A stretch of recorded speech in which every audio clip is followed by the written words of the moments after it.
Hermanas y hermanos participantes en este encuentro internacional de solidaridad con Cuba y el antiimperialismo. Amigas y amigos, bienvenidos todos. Siéntanse en casa.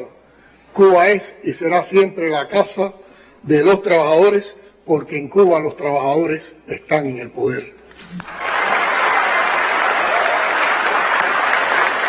Ni reyes, ni multimillonarios, ni representantes de una oligarquía, los trabajadores cubanos.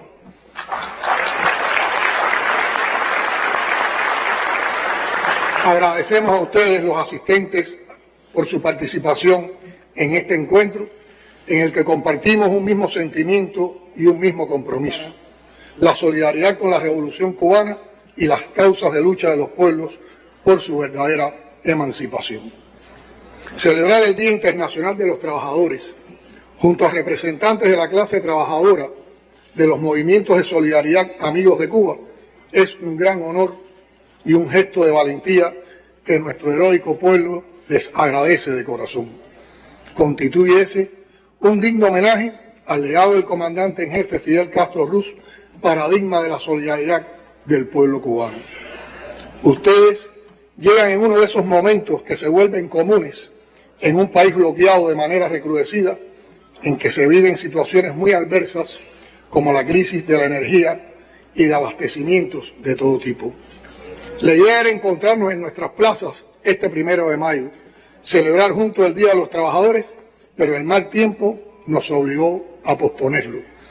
Pero como dice el dicho o el refrán, al mal tiempo, buena cara. Acostumbrados a ver en cada desafío una oportunidad, no vamos a lamentarnos por la lluvia. Vamos a celebrar los 205 años del nacimiento de aquel que caracterizó la explotación del hombre por el hombre como fuente de la plusvalía y esencia del capitalismo, y clamó por la unidad de todos los trabajadores del mundo en pos de su emancipación. Será el viernes 5 de mayo cuando estemos celebrando también el Día de los Trabajadores en nuestras plazas, con desfiles y con concentraciones, y estaremos conmemorando también el aniversario 205 del nacimiento del más grande pensador a favor de los trabajadores, Carlos Marx. Entonces, arriba los pobres del mundo.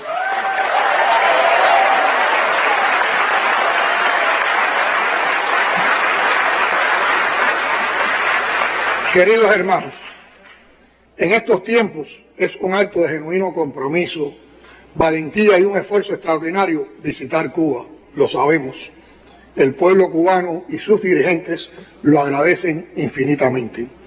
El mundo vive una crisis sistémica y multidimensional del capitalismo, agravado por la pandemia de la COVID-19 y por los conflictos bélicos.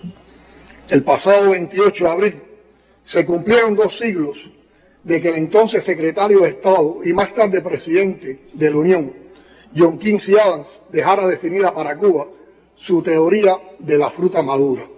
Y cito: hay leyes de gravitación política como las hay de gravitación física. Y así como una fruta separada de su árbol por la fuerza del viento no puede, aunque quiera, dejar de caer en el suelo, así Cuba, una vez separada de España y rota la conexión artificial que la liga con ella, es incapaz de sostenerse por sí sola. Tiene que gravitar necesariamente hacia la Unión Norteamericana y hacia ella exclusivamente, mientras que a la Unión misma, en virtud de la propia ley, le será imposible dejar de admitirla en su seno. Fin de la cita. Qué equivocado estaba Adams. Desde aquel anuncio de abril hasta la promulgación de la doctrina Monroe en diciembre de 1823 transcurrieron 8 meses. América para los americanos. Y hoy, cuando estamos buscando aprendizaje, cuando estamos leyendo de manera crítica lo que han significado estos 200 años de aplicación de la doctrina Monroe, muy asociada a la fruta madura, tenemos que preguntarnos, ¿de qué América y para qué americanos estaban hablando? No se trataba de buscar una integración americana y que todo el potencial humano de recursos, de cultura y de historia de América se pusiera en función del beneficio mutuo de todos nuestros pueblos y países. Estaban hablando de que América Latina y el Caribe tenía que pertenecer a Norteamérica.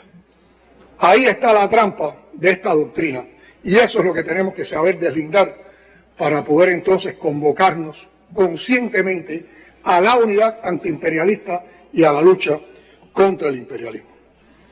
Esas ideas que son hegemónicas, que son de dominación, que son de prepotencia y que son de desprecio hacia los pueblos de la América Latina, también se vieron reflejados en el caso de Cuba, cuando en los años 60 un funcionario del Departamento de Estado norteamericano hizo un memorándum donde aconsejaba al gobierno de los Estados Unidos que, como la mayoría del pueblo cubano apoyaba la revolución, había entonces que asfixiarnos económicamente para que de esa asfixia económica se produjera el desencanto, la ruptura, la falta de compromiso y se produjeran estallidos sociales que acabaran con la revolución.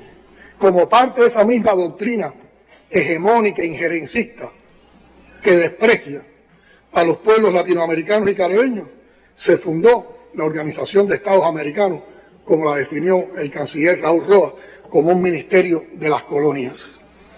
Todas estas son plataformas hegemónicas de dominación, prepotencia y desprecio. Por lo tanto, nuestra respuesta tiene que ser, como lo hemos discutido en este evento, la unidad antiimperialista. Pero desde entonces hasta los días de hoy, durante 200 años, la política del vecino poderoso ha sido una sola: apoderarse de Cuba, de nuestra América y de todos nuestros recursos naturales. Estados Unidos pretende internacionalizar la doctrina Monroe y 200 años después la renueva bajo políticas de bloqueo, sanciones, acciones políticos judiciales, muros, injerencias, cercos mediáticos y guerras. El bloqueo económico, financiero y comercial recrudecido constituye el principal obstáculo para el desarrollo económico y social de Cuba, y que el imperialismo yanqui usa como herramienta para asfixiar al pueblo cubano, quebrar su unidad y confianza en la revolución, en el socialismo, en el partido y en el gobierno, y para agudizarlo, como si esto fuera poco, nos han incluido una vez más y sin fundamento alguno en la espuria lista de estados patrocinadores del terrorismo. Durante el año 2022 fuimos golpeados por dos fuertes accidentes y un desastre natural. Como se ha mencionado aquí en varias ocasiones, la explosión del Hotel Saratoga en La Habana, el incendio en la base de supertanqueros de Matanzas y el azote del huracán Ian en el occidente del país. En cada uno de estos momentos, como lo hicimos durante el enfrentamiento a la COVID-19, el pueblo cubano demostró su capacidad de crecerse ante las dificultades y a fuerza de voluntad, solidaridad y unidad pudimos enfrentarlos y salir adelante. Los resultados en los tres procesos de democracia participativa realizada en apenas los últimos 6 meses demuestran la confianza del pueblo en la revolución, en la infinita obra de justicia social que significa y en la dirección del proceso revolucionario. Así lo manifestó el pueblo cuando aprobó el Código de las Familias, las elecciones para los delegados a las asambleas municipales del Poder Popular y más recientemente la elección de diputados que culminó con la constitución de la 10ª legislatura de la Asamblea Nacional del Poder Popular. En este contexto, ¿qué le pedimos a ustedes, nuestros amigos de todo el mundo, las personas que han hecho de Cuba y de la causa cubana un sentido de sus vidas? Creemos que resulta una prioridad reforzar las exigencias para condenar el bloqueo en todas sus manifestaciones y seguir demostrando que pese al cerco y la presión es posible que Cuba avance y se desarrolle, pero como expresé recientemente en mi discurso de toma de posesión ante la Asamblea Nacional del Poder Popular, debemos vencer el bloqueo sin esperar a que lo levanten. Y ustedes, amigos, que representan la solidaridad internacional con Cuba, también son parte esencial de ese desafío que compartimos con ustedes. Constituye además un imperativo político y ético denunciar la inclusión de Cuba en la espuria lista de estados patrocinadores del terrorismo, en donde nunca debía haber estado. Además de arbitraria, injusta e inmoral, tiene graves implicaciones económicas y un efecto disuasivo e intimidario. Es necesario también aumentar el activismo y la articulación en las redes sociales y espacios digitales, donde se libran hoy importantes batallas en el enfrentamiento a las campañas de mentiras de los emporios mediáticos del imperialismo yanqui y sus operadores internos y externos en su intento por desacreditar y destruir a la revolución. ¿Qué reconocemos y qué queremos agradecerles? Bueno, en primer lugar, que frente a esta política agresiva del imperio, el movimiento de solidaridad con nuestro país crece en medio de enormes desafíos y en un escenario internacional extremadamente complejo, que cada vez son más fuertes y coordinadas las acciones de solidaridad que desarrollan las fuerzas políticas, los movimientos sociales populares de solidaridad, pacifistas, sindicales, estudiantiles, campesinos, de mujeres, juveniles, religiosos, egresados de escuelas cubanas y asociaciones de cubanos residentes en el exterior, entre otros. Resulta también estimulante constatar el incremento de los viajes a Cuba como destino seguro en abierto rechazo a las restricciones que impone el gobierno de Estados Unidos y las campañas mediáticas que se impulsan desde Europa y otras regiones. Reconocemos las acciones públicas de protesta contra el bloqueo a través de caravanas y otras iniciativas inspiradas en el proyecto Puentes de Amor, que se han hecho cotidianas fundamentalmente los fines de semana en todas partes del mundo. Abrazamos la idea de celebrar el 7º Encuentro Continental Africano de Solidaridad con Cuba, a desarrollarse en Sudáfrica en el segundo semestre del año en curso. Respaldamos las campañas europeas On Bloc Cuba y las múltiples acciones solidarias que poco a poco se convierten en un amplio movimiento político en contra del bloqueo en Europa. Celebramos la concertación política y articulación solidaria que se ha logrado a través de la Red Continental Latinoamericana y Caribeña de Solidaridad con Cuba y las causas justas, así como en la Red Caribeña de Solidaridad con Cuba. En tiempos difíciles muchos preguntan ¿por qué el socialismo en Cuba? No todos resisten 60 años de una asfixia económica que se ha profundizado de manera oportunista más de una vez. Todo eso daña de tal modo a la sociedad y a la familia cubana que no faltan los que dicen que renunciemos al socialismo. ¿Por qué la revolución cubana escogió el camino del socialismo para la prosperidad? Porque es la única alternativa frente al capitalismo. Porque es el mejor camino para darle el poder al pueblo y las decisiones sobre el país y el futuro.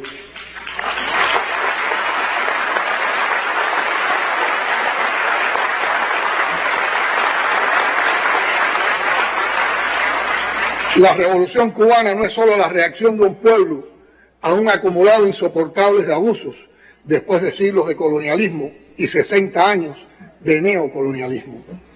Es la reacción de un continente y de un mundo plagado de injusticias. Por eso nunca hemos estado solos en nuestra lucha. Ustedes son un ejemplo.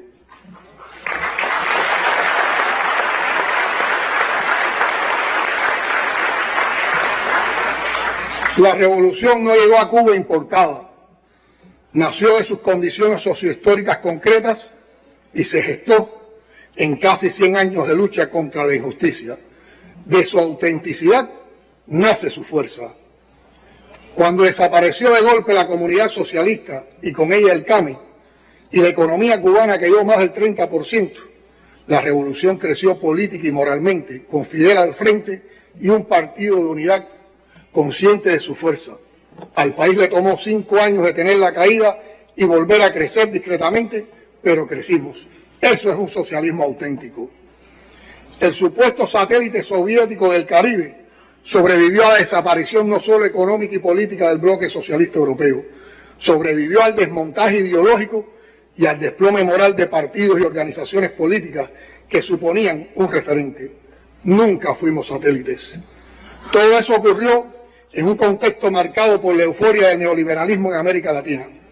Hasta los cementerios y los parques fueron vendidos y se armó el proyecto del ALCA.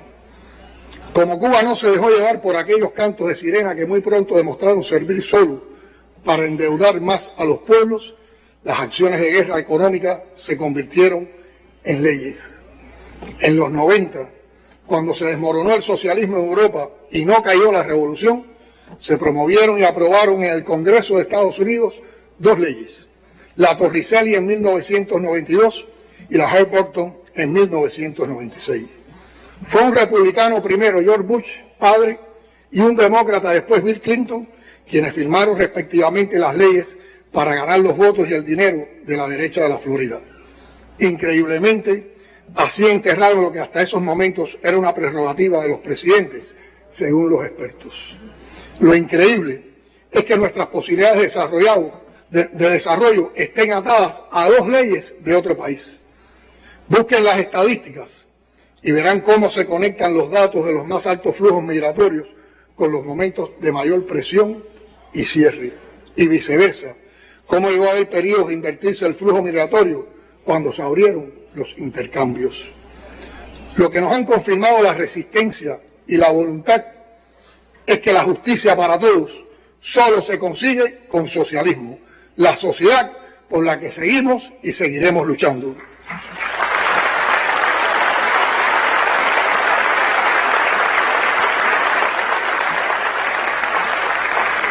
El capitalismo, más aún, el capitalismo dependiente, gobernó por 60 años en Cuba y nos dejaron un grado tan profundo de injusticia que la respuesta fue la revolución más radical del hemisferio. Renunciar al socialismo con estos aprendizajes históricos no es la opción, porque no lo escogimos al azar, lo elegimos responsablemente como expresión de lo más avanzado del pensamiento universal en cuanto a la justicia social. Es tan realmente eficaz el socialismo en ese objeto noble y humanista que aún atados, cercados, perseguidos por el más poderoso imperio de la historia, no han podido asfixiarnos ni rendirnos. Es tan cierto que solo el socialismo ofrece futuro como sistema de justicia social que estamos convencidos de que esa es la primera causa del bloqueo, impedir que triunfe un sistema anticapitalista socialista a 90 millas del imperio.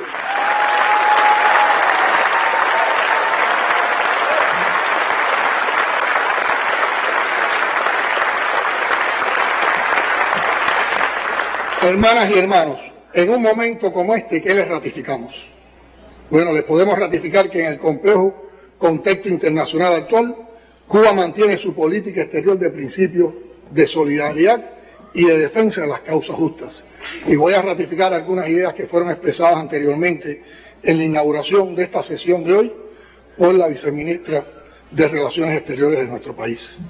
Ratificamos nuestro permanente respaldo a la revolución bolivariana y chavista de Venezuela, a la unión cívico-militar de su heroico pueblo y a su legítimo presidente, el compañero Nicolás Maduro Moros.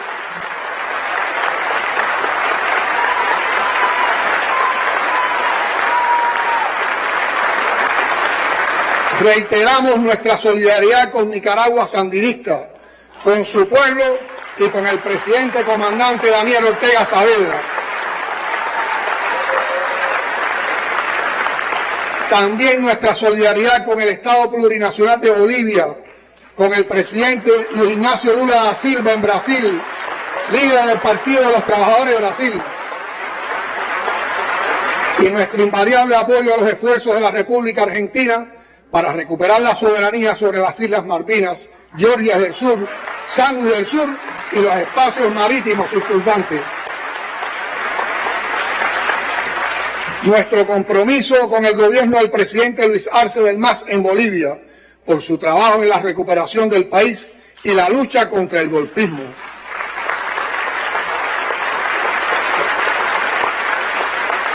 Apoyamos también la causa del pueblo peruano y respaldamos al gobierno de Honduras y a su presidenta Xiomara Castro.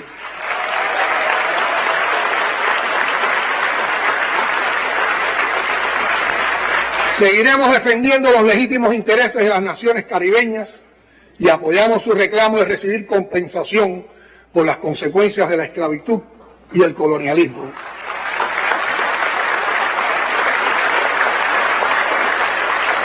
Especialmente, reafirmamos nuestro compromiso con el hermano pueblo de Haití y nuestro total respaldo a la autodeterminación e independencia de Puerto Rico.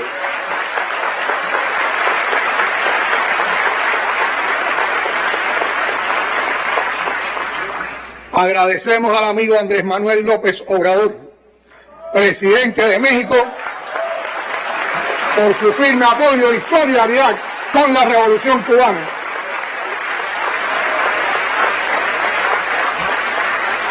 Mantenemos nuestra irrestricta posición sobre una solución amplia, justa y duradera del conflicto israelo-palestino, apoyando la búsqueda de una solución política negociada, justa y definitiva que garantice el ejercicio del legítimo derecho del pueblo palestino a la libre determinación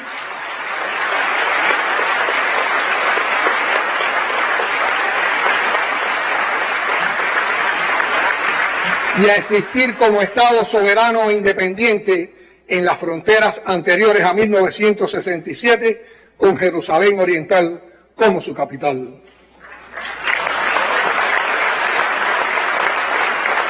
Mantendremos la solidaridad incondicional con el hermano pueblo saharaui y su derecho a la autodeterminación.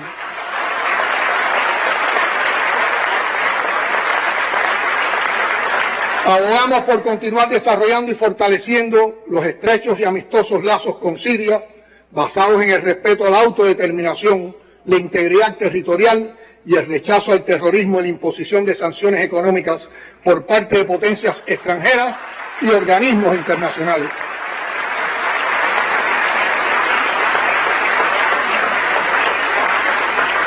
Saludamos a los trabajadores de los hermanos países socialistas.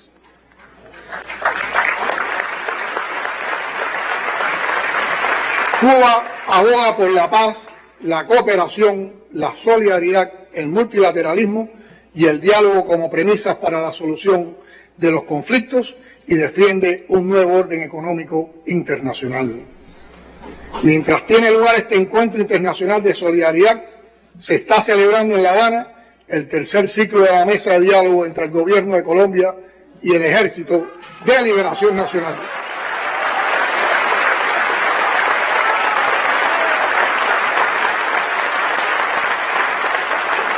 El compromiso de Cuba con la paz en Colombia es inalterable y haremos todo lo que esté a nuestro alcance para el logro de este anhelado propósito del pueblo colombiano y de nuestra región.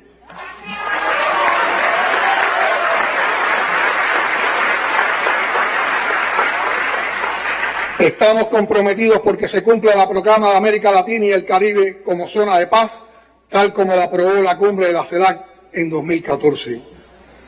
Sabemos que muchos de los países de Asia y Oceanía, África y Medio Oriente, Europa, América del Norte, América Latina y el Caribe, en ellos los trabajadores salen en masivas manifestaciones a enfrentar las políticas neoliberales que no le garantizan ni empleo ni seguridad social. A todos ellos le hacemos llegar el mensaje solidario del movimiento sindical y de la Revolución Cubana por las justas luchas que hoy libran.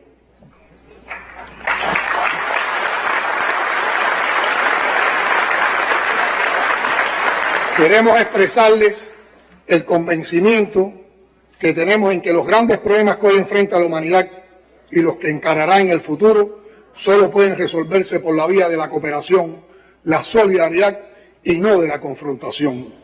La victoria de la Revolución Cubana es ante todo una victoria de nuestro pueblo y también de los pueblos que representan los delegados internacionales y todos los pueblos amigos de Cuba.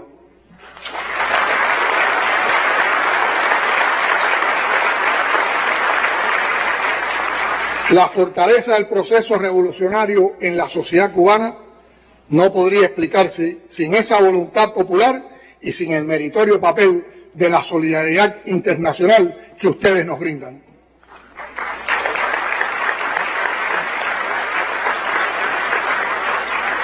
Compañeras y compañeros, quienes se queden hasta el viernes, es mucho pedir, serán testigos de cómo los trabajadores y el pueblo de Cuba, a pesar de las limitaciones, festejaremos con alegría y unidad el Día Internacional de los Trabajadores, en esta ocasión de manera diferente, pero con el mismo espíritu, entusiasmo y fe inquebrantable en la victoria.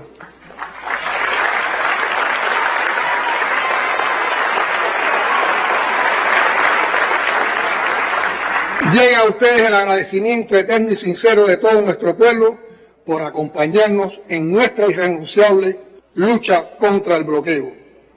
En nombre de nuestro pueblo, partido y gobierno, les ratifico la continuidad del legado revolucionario de Fidel, Raúl y de tantas generaciones de patriotas cubanos que lucharon por la patria soberana, independiente, solidaria, democrática, socialista y digna, que tenemos la responsabilidad de defender al precio que sea necesario.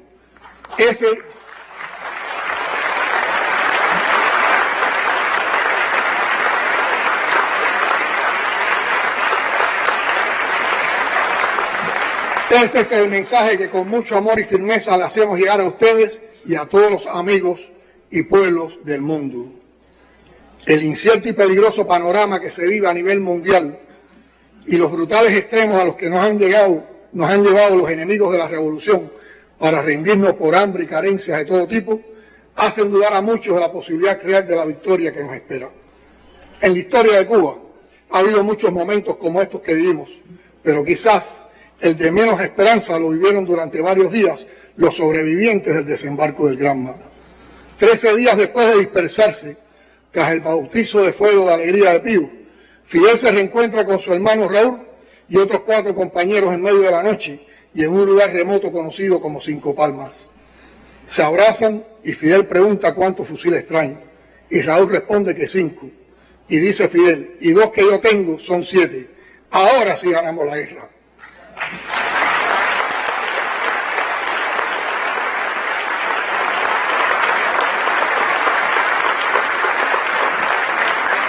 Según Raúl cuenta, en ese momento él creyó que su hermano había enloquecido, hasta que ganaron la guerra.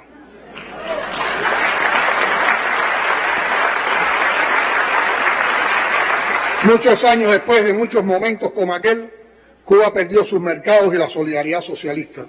El imperio y los socialistas se aliaron para imponernos un doble bloqueo. Otra vez, como en el tanque de Girón, Fidel encabezó la épica resistencia por Cuba y por el socialismo. Raúl, al frente de un ejército que sin dejar las armas se dedicó a producir alimentos y medicinas, demostró y dijo, sí se puede.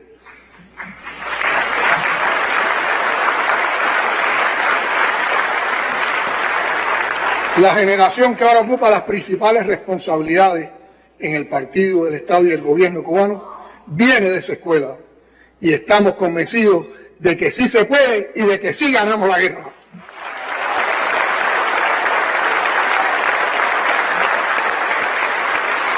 Y como entonces, también ahora y como siempre, contamos con la solidaridad de ustedes.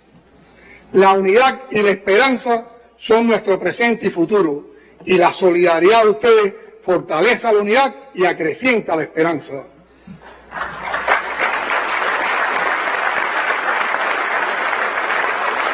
La solidaridad humana no se puede bloquear.